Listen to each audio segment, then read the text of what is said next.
Mr. President of the General Assembly of the OIE, Madam Director General of the OIE, distinguished chief vets and other delegates, ladies and gentlemen, I'm honored to be here, and as it reflects a bit of two sorts of symbolisms. The first is that I'm not a veterinarian, and I'm delighted to have a chance to address so many veterinarians.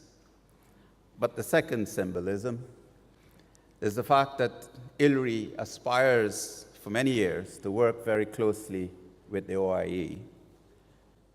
And recently, we have been having that opportunity, so I'm delighted to be here. Real or contrived symbolism, my task this morning is very simple.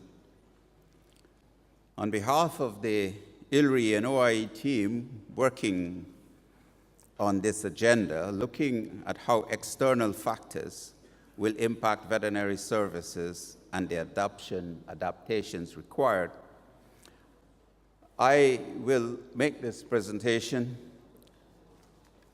on behalf of the team.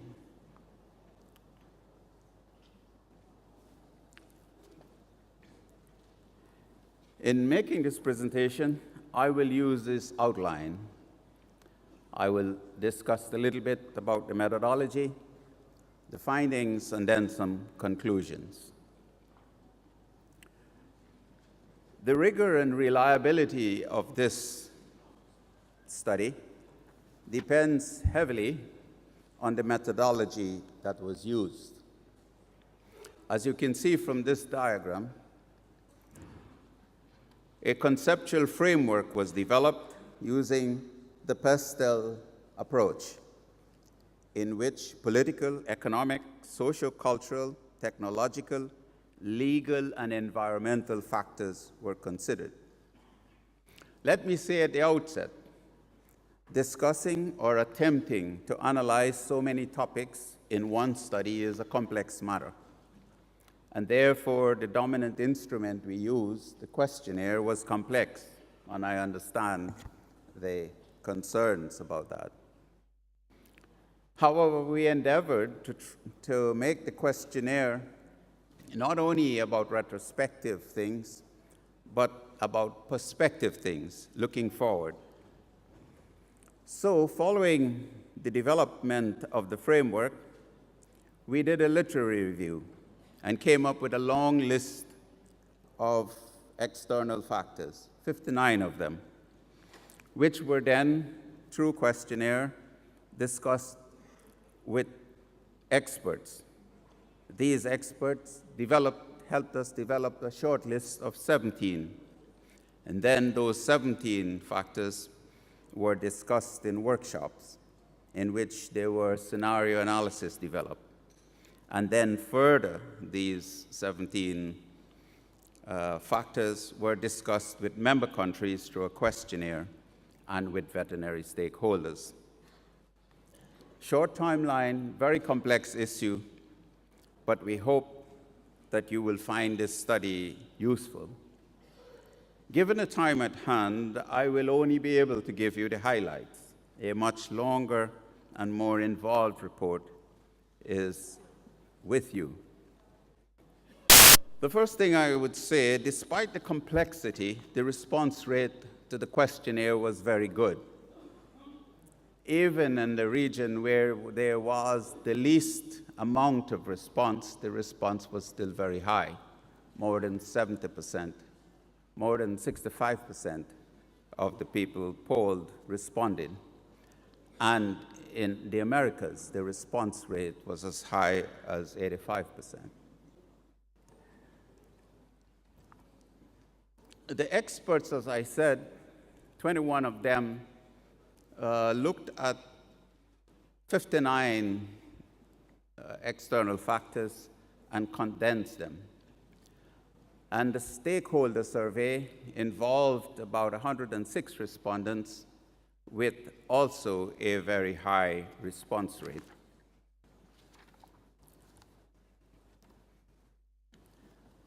Let me turn now to a few results.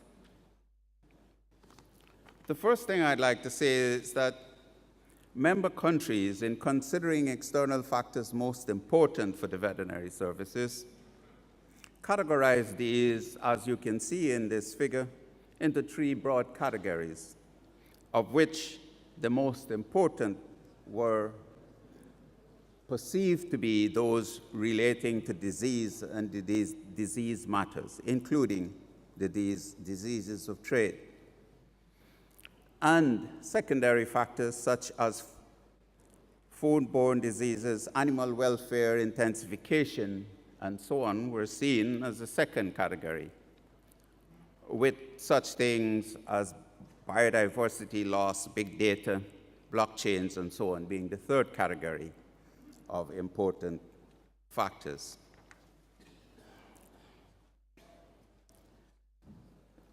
The expert perspectives were sought with respect to the 59 external factors. Those first, which were perceived to be negatives. And using a matrix, the likeliness or the likelihood of these occurring and the potential impact, you can see what the array is like in this slide. One being most responsive or looking more closely at those which are seen to be highly likely and very impactful, those on the top right-hand part of this diagram. In that category, livestock pandemic, for example, was seen to be a very important external factor. With fragmentation of country organizations, regional organizations, and so on, working on livestock seen to be less important. On the positive side, using the same matrix of likelihood and impact, intensification was seen as the most positive external factor. Intensification here is a word that is often not understood, or is understood differently. In this case, we mean intensification with a good outcome, meaning producing more and more with less and less without harming the environment. Governance, for example, was seen, as you will see in the bottom left-hand corner, not a highly impactful factor and not likely either. But there were other factors which were considered, particularly with respect to preparedness. And the expert's view of preparedness, as you can see in this diagram, on the upper right-hand part, those factors such as livestock pandemic, worsening AMR, zoonotic diseases, trade, and so on, were seen to be well prepared for. So, high level of preparedness and a high level of importance.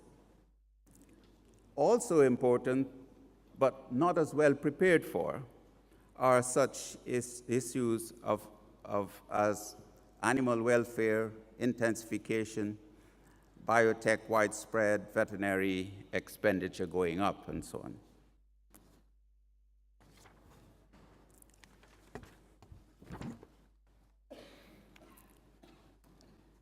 In this diagram, we looked at the perspective on veterinary services and external factors of member countries and both stakeholders. Member countries tracked in orange and stakeholders in blue. Three dimensions were considered: how important the external factor is, how well the veterinary services understand it, the adequacy of current veterinary service actions, and the preparedness for future actions. It can be seen that stakeholders and member countries were well aligned with respect to their perceptions of these factors. stakeholders generally having a higher opinion of the veterinary services than member countries themselves. And of course, as can be seen in this graph, it would be desirable to have veterinary preparedness move up a little higher with respect to the perception.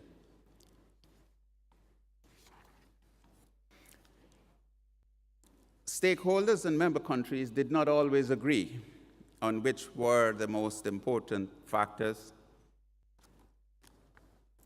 And as you can see in this table, stakeholders think that there are some things more important to the veterinary services than member countries do. And these include biotechnology, rising foodborne diseases, big data, and emerging microbial resistance. On the right-hand side of the table, stakeholders think that these factors were less important than member countries did think. And in that case, per capita veterinary expenditures, stakeholders did not see this as being as important as member countries did, as they did not see animal welfare, blockchain, and intensive livestock production. As I said at the outset, some scenario analysis were used. And let me turn to these for a moment.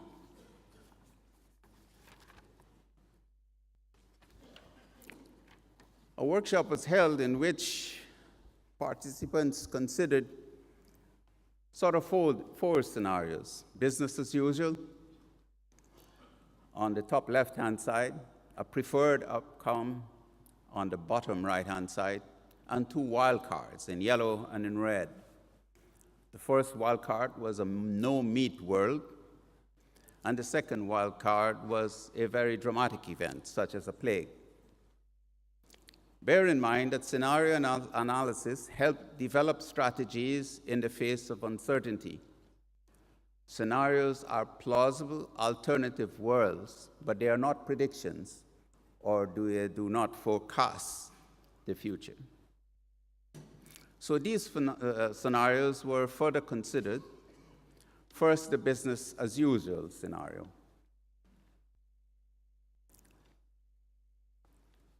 The external factors which were considered were increasing urbanization, animal welfare, production intensifying, big data, decentralizing government, and temperature increase limited. So some of the relatively positive side.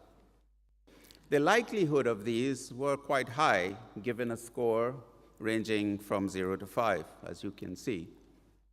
Impact on the veterinary services were also scored as quite high. Veterinary services' ability to respond also scored relatively high, but not as high as we would have liked these to be scored. Perhaps more could be done here to improve the preparedness of the veterinary services to respond, even in the business as usual scenario. If we were to pursue the preferred outcome of green growth with equity, there are a number of factors which will contribute to this. These include profitable animal production, technology and intensification of agriculture, strong private-public sector partnership, greenhouse gas reduction, public support for animal production, animal welfare, animal health, and sustainable animal production.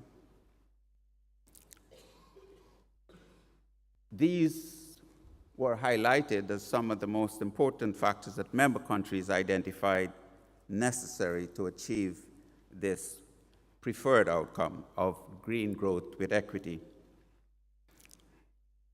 This scenario is about sustainable intensification, as I described earlier. It means productivity increases, but not at the expense of the environment.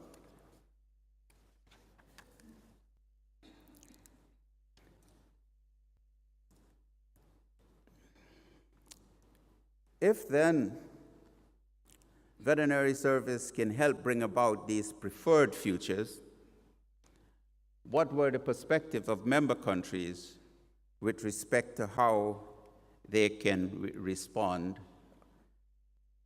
For example, the potential versus current influence and the likelihood of these things occurring.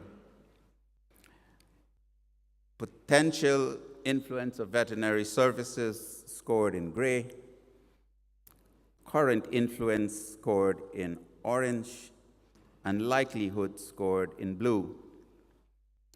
As you can see, potential influence was nearly always above actual influence, which means that the veterinary services can do a considerable amount to attain the preferred outcomes that I outlined just previously.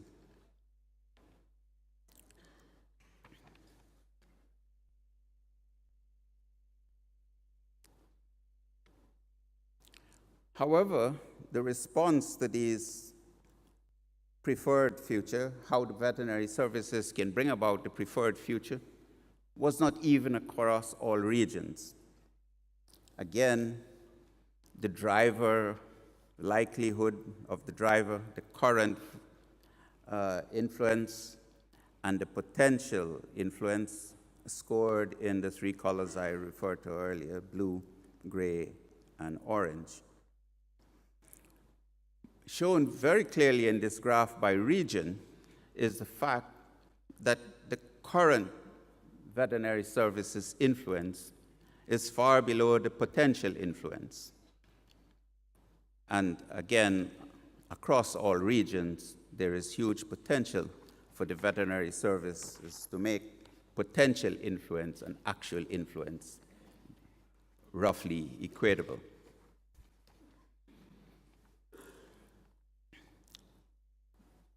Let me say a few words about the current future-facing activities by veterinary services.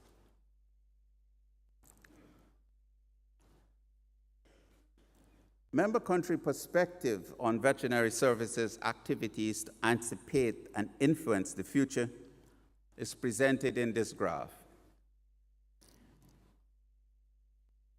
Blue is about planning. Are we planning enough to anticipate and influence this future? Are we evaluating the health risks enough? Are we doing sufficient institutional assessments, and are we doing sufficient foresight? Scored in blue, yellow, blue, orange, gray, and yellow. As you can see, considerable amount of planning and evaluation of health risks takes place, but not as much institutional assessment and foresight.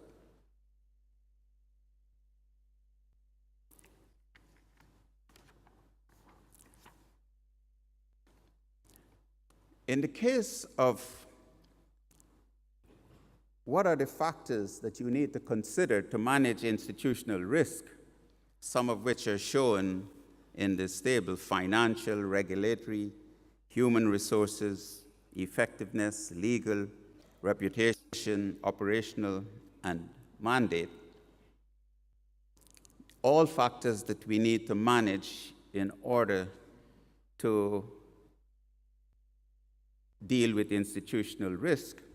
As you can see, the scores were quite low, meaning that we did not do enough about institutional matters.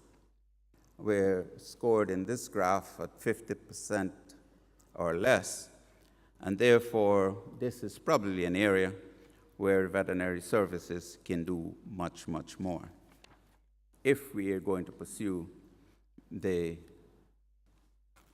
futures that we seek.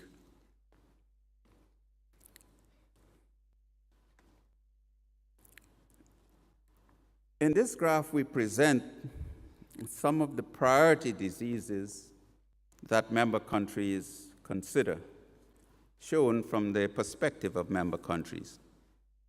Nearly all, 96% of the respondents say that they use the OIE disease list However, prioritization varied across these disease priority areas. Only 22% of member countries revised priority lists yearly, and 38% had not revised the list in over 3 years.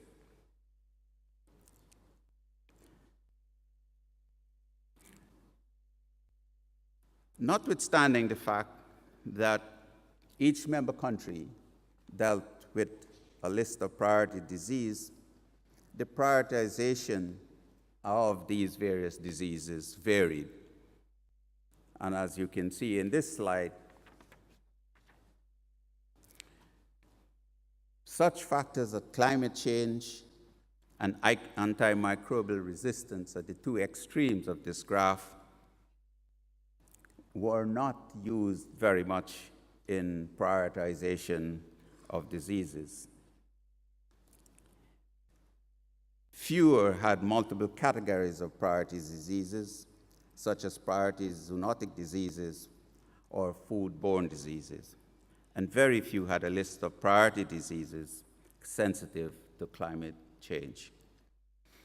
So even as we work with priority lists, we need to consider the list of diseases across more factors than probably the impact of animal health and trade. And such factors as climate change and the new threat of antimicrobial resistance needs to be considered more. So, what are the constraints to adaptation to these external factors? And here are a few of them. Constraints on the left-hand side, constraint on the left-hand side showed lack of standard approaches, lack of expertise, insufficient financial resources, insufficient human resources, lack of evidence on benefits, lack of mandate to carry this out, and difficulty of coordinating with other stakeholders. And these were scored across the regions: Africa, Americas, Asia, Far East, and Oceania, Europe, Middle East, and a score for the world. And as you can see, constraints were scored quite high, with the highest scores being given to lack of standard approaches and lack of expertise.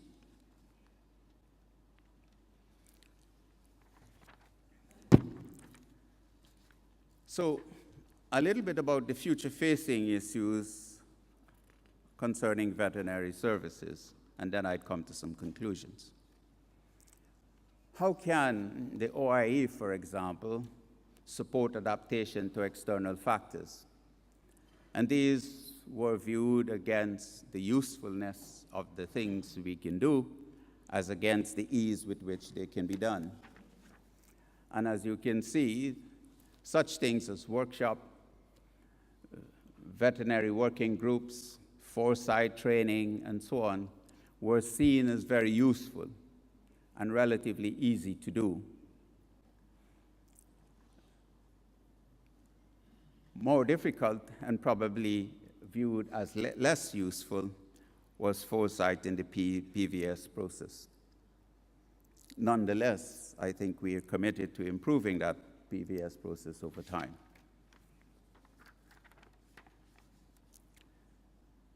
And in terms of the PVS and the various attributes of it, or the various factors which are considered in using the PVS framework, these were arrayed stakeholders' view as against the veterinary service view of these.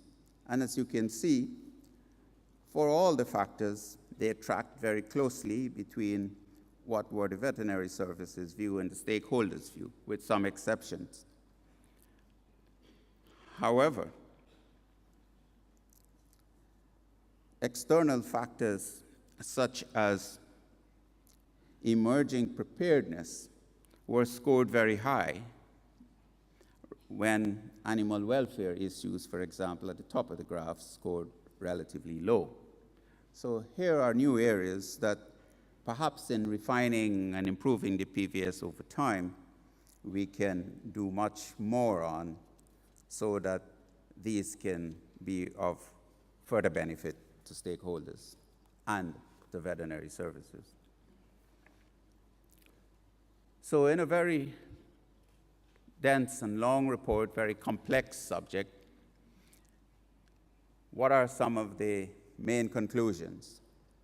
A number of external factors, including climate change, may affect the performance of veterinary services over the next 10 years. This is immutable, I think someone said this morning. The Director General said so this morning. Risk matrices can help identify those factors which we should prioritize, and other foresight tools can help in the planning for an uncertain future. OIE member countries and stakeholders consider veterinary services to have appropriate priorities, high levels of capacity, and strong influence. This is very good for the world. The veterinary services are in a good place, even though we are not as good as anticipating the future and preparing for them as we could be. There are opportunities to strengthen veterinary services' ability to mitigate risk and leverage opportunities. In particular, preparedness for key external factors, institutional risk assessments, and disease prioritization processes can be improved. Mr. Chair, ladies and gentlemen, I thank you very much.